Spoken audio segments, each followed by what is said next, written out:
Now, live on KBTX, the Brazos Valley's news leader. This is News 3 at 10. Good evening, I'm Clay Falls. In a rare primetime Oval Office address, President Obama reassured Americans that the government is doing everything it can do to keep us safe. His speech comes days after 14 people were killed in California and 3 weeks after the deadly terror attacks in Paris. Craig Boswell has more from the White House.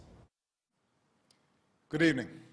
President Obama addressed the nation Sunday night from the Oval Office, the first time he's done so in 5 years. He condemned last week's shooting rampage that killed 14 people in San Bernardino. This was an act of terrorism designed to kill innocent people. The commander-in-chief reinforced his strategy to defeat ISIS and confront the growing terror threat here at home. The president called the terrorist group a bunch of thugs and killers who want to exploit our differences to breed hate. We cannot turn against one another by letting this fight be defined as a war between America and Islam.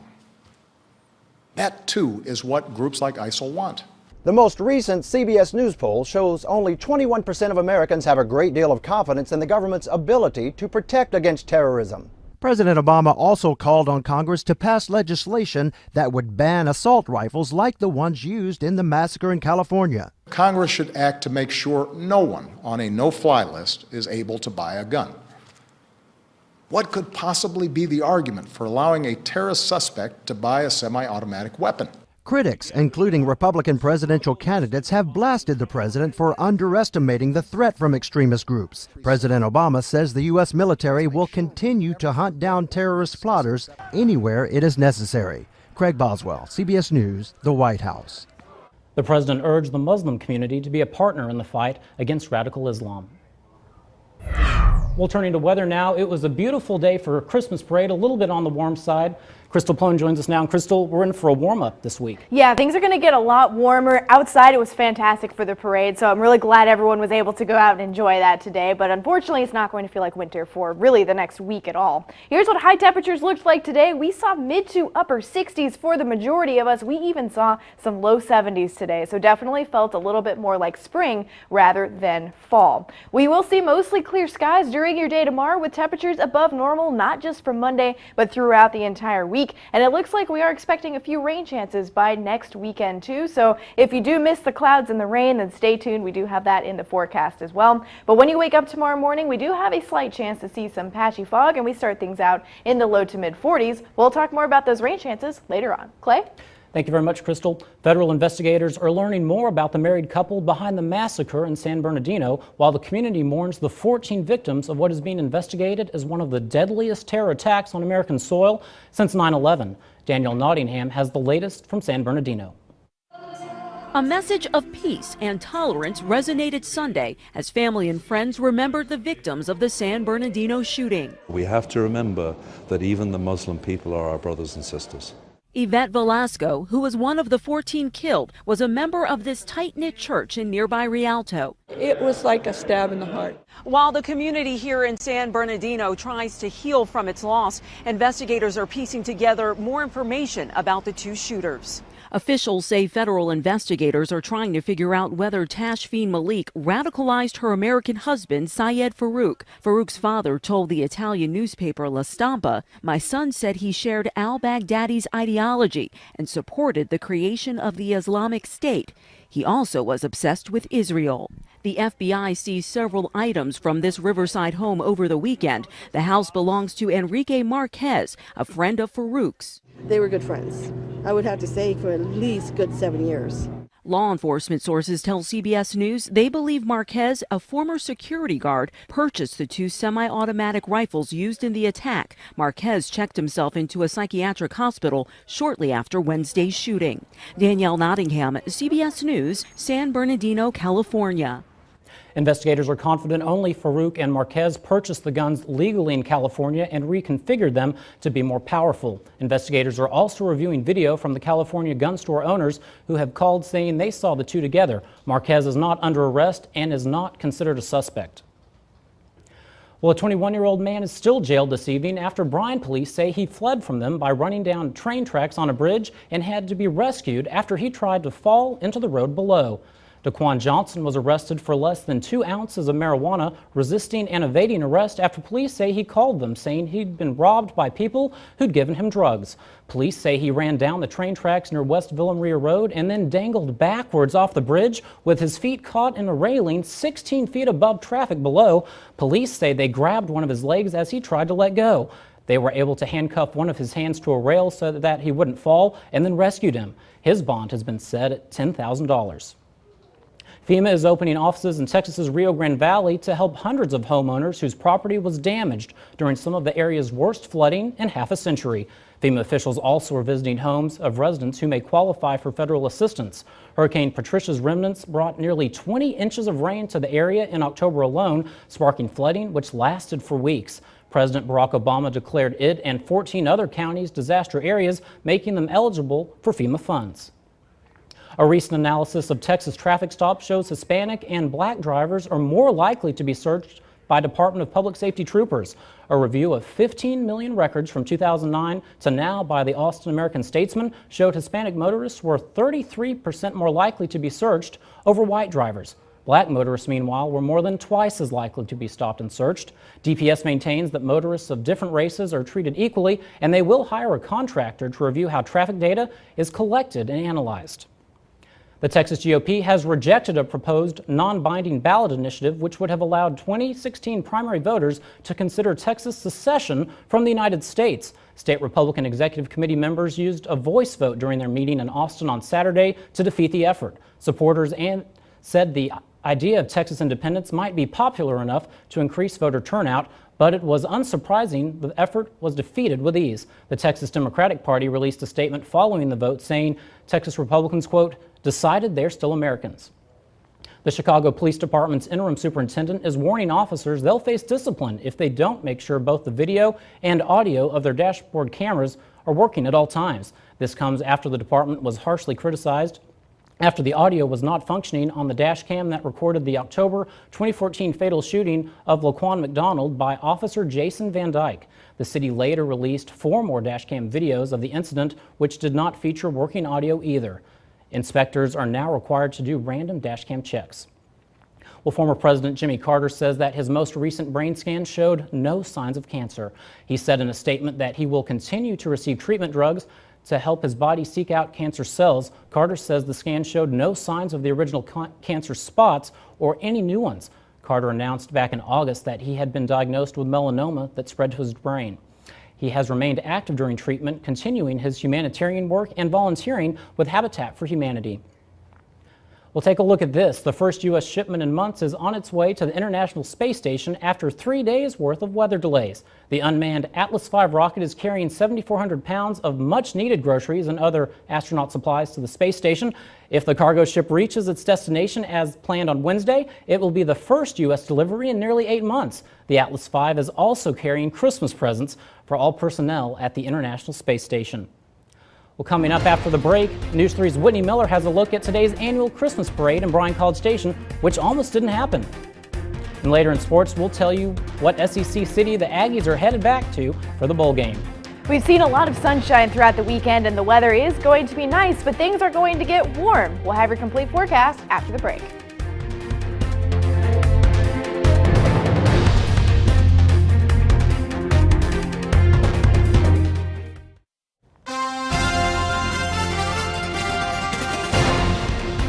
The Bryan College Station Christmas Parade rolled through the Twin Cities this afternoon, but the annual event almost didn't take place. News 3's Whitney Miller explains why.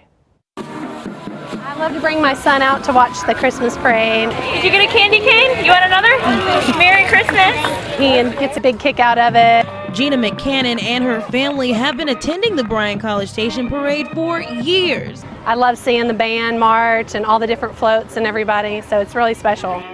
But this year is extra special because the parade nearly didn't happen. You know, if it wasn't for these two groups stepping up and making this thing happen, it wouldn't happen. After News 3 broadcast the parade was in danger of cancellation, the College Station Firefighters Association and SIG Insurance answered the call to sponsor the parade. This is the 89th annual parade, so at least in this community, tradition matters. And you're not going to let something go 88 years and not do it again.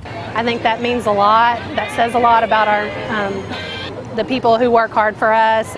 And with more than 110 entries, organizers say this year's parade was the biggest in the history of the BCS Christmas Parade. In College Station, Whitney Miller, News 3. Along with SIG Insurance and the College Station Professional Firefighters Association, KAMU Public Broadcasting also helped organize the parade. Well, the Texas A&M Corps of Cadets finished up their Holiday on the Quad event on campus just a little earlier tonight. You better not cry, you better not pout, I'm telling you why. Santa Claus is coming to town. The holiday event was open to the public and included carnival games, live orchestra music, small rides, snacks, hot drinks, and much more. The second annual event was free for all to attend, but also served as a core fundraiser for the March of Dimes. Activities were donation-based, and other donations were encouraged as proceeds go towards the March of Dimes efforts to help improve the health of babies. But it's just an incredible organization to be a partner with, and they do so many great things, and everyone who's been born in the past 70 some odd years have had some sort of effect by the March of Dimes. And so what other organization to be paired with in the Corps of Cadets in the March of Dimes? The event also included opportunities for kids and families to take pictures with Santa, Parsons Mounted Cavalry, and a 19-foot reindeer. News 3 weather from the Pinpoint Forecast Team. Brought to you by the Bank and Trust, local bank, local bankers, and now local weather. It's been a perfect evening to go outside and enjoy any of those celebrations, especially Christmas on the Quad. But here's your Live by Network look outside. We do have a little bit of high clouds here and there, but really what we're experiencing is a little bit of some patchy fog. So right now we're seeing a temperature of 52 degrees. It does feel just slightly cooler at 51. Winds are out of the north at 5 miles per hour, but we do have a very high humidity at 83%. So some of us are currently experiencing a little bit of some lower visibilities. Elsewhere around the Brazos Valley, though, we're mostly seeing 50-degree temperatures, although we do have a few 40s out there as well. It's 45 degrees in Crockett, 48 degrees over in Trinity, and 45 in Hearn, and it is 48 degrees in Caldwell. So a little bit chillier in some locations, but you will need your jacket if you are heading out the door later tonight or even tomorrow morning for work or for school. So here's what your temperature trend looks like for the next week. Notice temperatures are going to be warming up into potentially the upper 70s by the end of the week. Actual or average temperatures, I should say, are on the line on the top there. So we start off with an average temperature of 64 and then we decrease to 63. So notice every single day this week we will see temperatures above average. So it will feel a little bit warmer outside this week than it did last week. So here's what your pinpoint forecast looks like in terms of temperatures. We'll start things out tomorrow morning in the upper 30s and the low 40s, very similar to what we saw this morning. And then as we head into the afternoon hours, it will be a little bit on the warm side, with temperatures in the upper 60s for most of us, and some of us could potentially see the low 70s once again for your day tomorrow. Waking up on Tuesday morning, we'll see more of the same, but you'll notice temperatures increasing by about a degree or so as we move throughout the entire week. Currently, though, like I mentioned earlier, some of us are experiencing some lower visibility, that being Brazos County and points to the southeast, seeing a little bit of some patchy fog. Not all of us will experience some fog late tonight into tomorrow morning. Definitely something to note, though, and keep an eye on in case you do experience it, so drive a little bit extra carefully. Across the United States, not a whole lot going on in the state of Texas. There is another system off towards the northeast, but really what's to note about this map is there's a lot of cloud cover and a lot of rain in the northwestern portion of the country. In that area, we are expecting to see a little bit more rainfall and that cloud cover continue as a few different systems impact that area of the country. That's also where our cold front is going to come from as well, but that's going to happen by next weekend. So here's what things look like. We start things off with a lot of sunshine with high pressure in control. By Wednesday and Thursday, we'll see winds a little bit more breezy out of the south. Temperatures will be warmer and we'll see a little bit of an increase in cloud cover. And then heading into the end of the week and into the weekend, we'll see more breezy winds and isolated rain showers returning, especially by Saturday and then again on Sunday. In terms of temperatures tonight, though, very similar to what we saw last night in the low 40s for most of us. And then heading throughout your day tomorrow, plenty of sunshine to go around. It still will be on the warm side in the mid to upper 60s. And then here's your 7-day forecast. Temperatures gradually warming up into the low to mid 70s by the middle of the week. Rain chances returning by next weekend, potentially due to a cold front. Now, it's a little bit far out to tell exactly how much rainfall we'll see, but it also looks like, Clay, that this cold front could actually bring cooler temperatures, so that will be nice. It'll be very nice. Not really Christmas weather right now, but a little bit on the warm side. And I think probably a good idea to maybe break out the sunscreen again this week if it's 78 on Friday. Yeah, basically bring out the sunscreen, the sunglasses, all the summer precautions we normally do. Just go ahead and do it for this week too. We'll enjoy it, and when it's really cold, we'll miss this little break in the Exactly. It's going to be nice for now because you never know when we're going to see 30s again. Sure. Thanks so much, Crystal. Well, a new horror comedy film attempted to take the final Hunger Games film at the weekend box office. Find out which one came out on top after the break. We're talking about the rising cost of childcare and why some families are having to make some pretty big changes because of it. Plus, another day, another fast food chain is offering another very un-fast food-like service. That's tomorrow on BBTN.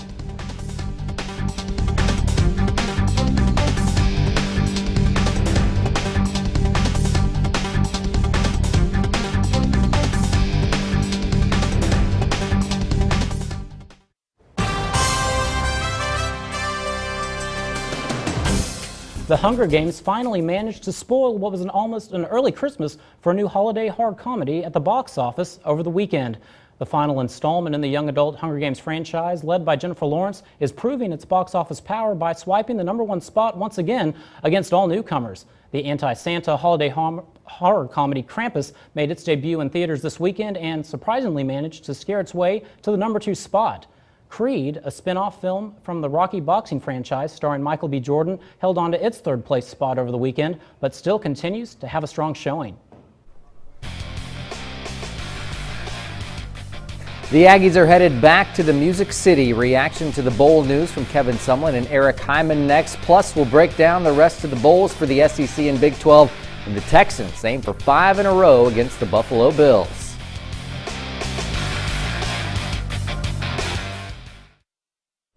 Sports is presented by Allen Honda, corner of Southwest Parkway and Highway 6. Allen's got your Honda. From the KBTX Sports Center, News 3 Sports starts now. With the Aggies not in the mix for the college football playoff or any of the big New Year's bowl games, all fans could do this afternoon was sit and wait for official word from the next wave of bowls. And for the second time this season, Texas A&M is headed to Nashville. The Aggies will take on the Louisville Cardinals from the ACC, the Music City Bowl, December 30th at 6 o'clock. Game is at Nissan Stadium, home of the Tennessee Titans. The Cardinals are 7-5 on the season. They've won 5 of their last 6 games after losing their first 3 to begin the year. We couldn't be more excited to be participating in the Music City Bowl and to have all the Aggies, the 12th man, all the way across the board, the university, our football program, to participate in Nashville. It's a wonderful community. It's a fantastic city. I've been there numerous times. I think the Aggies had a great experience playing Vanderbilt. We had tons of people there. We anticipate even more folks going to the Music City Bowl, playing a fantastic team. Kevin Sumlin said in a release that his team was excited to head to Nashville for the second time this season and added, "It's a huge opportunity for our program to do something that we've never done before in 120 seasons of football, and that's win 5 straight bowl games. Our players and coaches are looking forward to the challenge on the field as well as the chance to experience Nashville. Should be a great week for our team and the 12th man." College football playoff matchups were set this morning with no real surprises other than Michigan State jumping ahead of Oklahoma for the 3 seed. OU will meet #1 Clemson in the Orange Bowl. 2 seed Alabama gets the Spartans at the Cotton Bowl in Arlington. Both games will be played December 31st. As for the rest of the SEC, it's LSU against Texas Tech December 29th at the Texas Bowl in Houston. The following day on December 30th, Auburn takes on Memphis at the Birmingham Bowl. It's a battle of states in the Belk Bowl in Charlotte December 30th as Mississippi State will meet North Carolina State. The Outback Bowl will feature Tennessee and Northwestern. That game scheduled for 11 on January 1st. Also on New Year's Day, it's Florida against the Michigan Wolverines in the Citrus Bowl. Ole Miss headed to the Sugar Bowl to face Oklahoma State on New Year's Day. And 2 games on January 2nd. First up, Georgia and Penn State in the Tax Slayer Bowl in Jacksonville at 11, followed by Arkansas and Kansas State, the third SEC versus Big 12 matchup of the bowl season in the Liberty Bowl at 2:20. 2 more Big 12 bowl games featuring Texas teams. Baylor will take on College Station native Larry Fedora's North Carolina Tar Heels in the Russell Athletic Bowl in Orlando, December 29th. It should be a good Alamo Bowl January 2nd as Oregon and TCU meet in San Antonio. On the football championship subdivision level, Sam Houston State is still alive. Bearcats got past Southland Conference rival McNeese State 34-29 in Lake Charles last night, and will get to host Colgate in the quarterfinals next weekend. After losing to the Cowboys last month, the Bearcats knew what they had to do to get revenge in the playoffs. No one has run the ball right at McNeese, and we did last time, we did again this time. And I think Corey Avery is one of the best backs in the country. If you look at his yards per carry, he's probably up in the top couple. But we knew we had to throw the ball better. That was the one takeaway. We knew we had to, for us to beat them, we knew we had to throw the ball better. And I thought that's what we did today. We threw the ball better, played better special teams. And I thought our defense played well again. Bearcats will host the Colgate Red Raiders Saturday night at 7. NFL, the Texans with a tough road trip to fellow AFC contender Buffalo. Houston down 14-6, but staying in the game in the second quarter. Chris Polk doing most of the work after catching Brian Hoyer's pass. 11-yard score to pull Houston within 14-13. But the Bills put more points on the board just before the break. Tyrod Taylor, 2 yards to Robert Woods, and it's 21-13 Buffalo at the half. No more scoring until the fourth when the Texans go up top. DeAndre Hopkins hauls it in for a 19-yard touchdown. A successful 2-point conversion ties the game at 21, but the Bills answer again. Taylor down the middle to a wide-open Charles Clay. 40-yard touchdown, and Buffalo snaps the Texans' 4-game winning streak 30-21.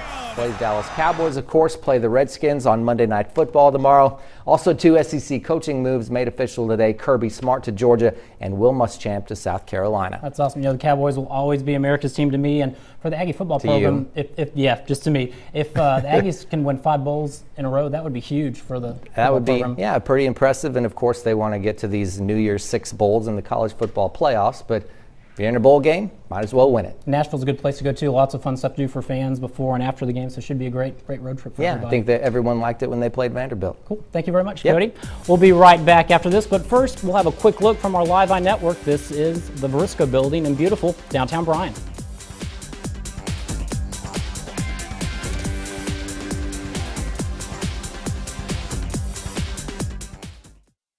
Just kidding. It's bound to happen soon anyway.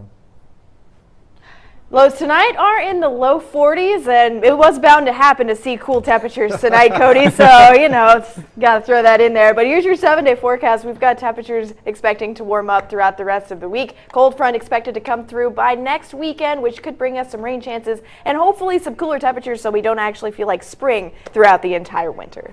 Just a great week to be outside, go out and play, go to the park, walk the dog, just Yeah. get all the chores I need to do this week before it gets cold again. Exactly. Well, thanks. We appreciate you joining us tonight. Join us tomorrow on Brazos Valley This Morning. We'll see you then.